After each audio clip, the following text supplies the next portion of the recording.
In this section, the focus is on Azure Active Directory, or Azure AD.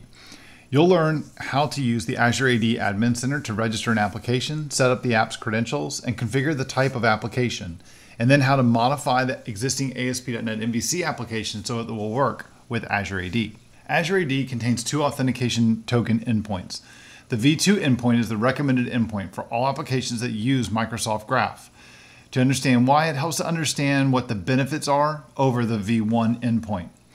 The V1 endpoint only supports Azure AD authentication. It does not support any other styles of authentication, such as Microsoft accounts.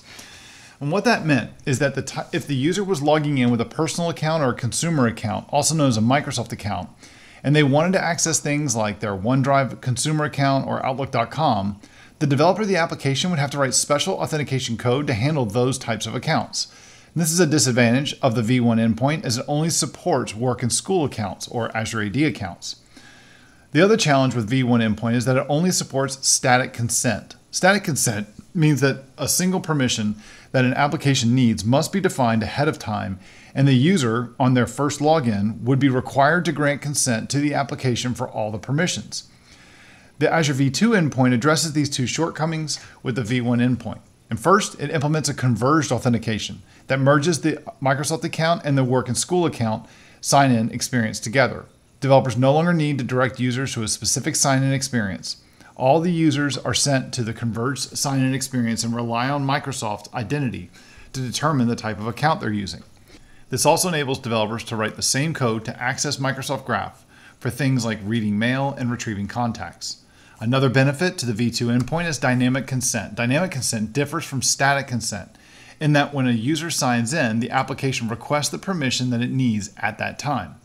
Microsoft Identity will determine if the user has previously consented to the requested permission, and if one or more permission requested have not been consented to, the user is presented with the consent dialog for only those new permission requests. The V2 endpoint also supports the OpenID Connect standard of including the ID token when requested at sign-in. This is an extension to the authentication protocol, and once the user successfully signs in, it will be returned in the sign-in request to the application.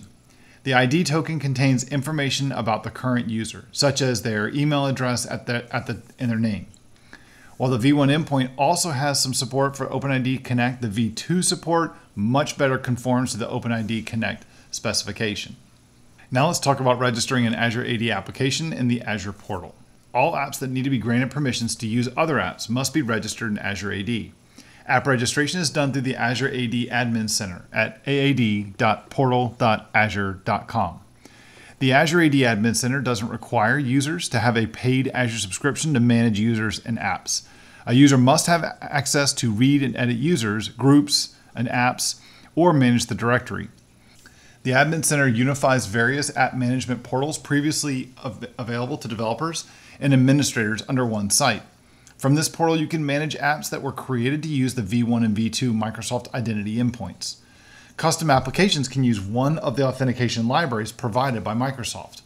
Each of these two libraries is made available through various SDKs for each of the platforms and languages supported by Microsoft Identity. Apps that use V2 endpoints can use the Microsoft Authentication Library SDKs. MSAL replaced the previous library, Azure AD Authentication Library, also known as ADAL, that only worked with the V1 endpoints. For apps that are integrated with Microsoft Graph, Microsoft recommends that developers use the Microsoft Identity V2 endpoints, so use the MSAL library. In this module, we're using an ASP.NET MVC web application to demonstrate how to request and display events from a user's calendar with Microsoft Graph. This scenario implements the OAuth 2 authorization code grant flow to obtain access tokens from Azure AD. The access token is included in each request that's submitted to Microsoft Graph to authenticate the user and the application. The web app must authenticate with Azure AD when it requests the access token, and part of this access token request, the app must include its app ID, also known as the client ID, and its secret. The secret can be either a 509 certificate or a string. The web app must also tell Microsoft Identity the address of the web app that Microsoft Identity should redirect the user to on a successful login. This address is called the redirect URI, and the redirect URI is included in the login.